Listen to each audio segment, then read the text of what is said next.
Można wystartować razem z dzieckiem, trzymając się za rękę. Można wystartować całą rodziną, oczywiście tak jak chciałem tutaj zaczynaliście.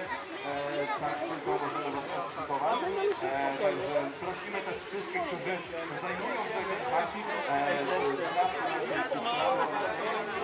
o udostępnienie oglądania kilka chwil, także nie trwało długo, a pozwoli na bezpieczne przeprowadzenie tych krótkich zawodów dla młodszych.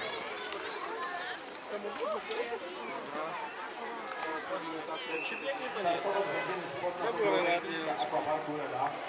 Tam jest taka nazwa Stakus, czyli nasz tutaj nasza kochana maskotka z Aquaparku Reda. Ona też na pewno będzie pomagać w rozpoznawaniu, ponieważ tych nagród mamy mnóstwo. To nam przyleżanie. Zostało nam jeszcze 10 minut do startu Kidsrunu. Następnie wystartujemy z Mega Kidsrunem. To jest nieco dłuższy, tam jest bieg na 600 metrów.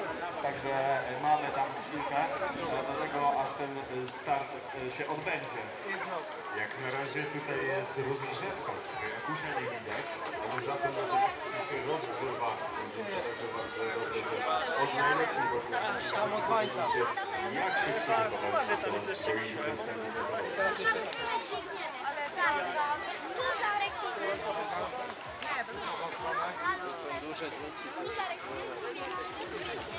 Tam robimy kółko i tam na metrach.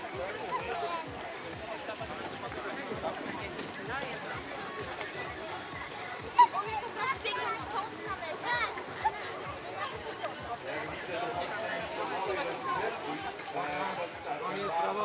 To jest bardzo zdrowy objazd, rozgrzewka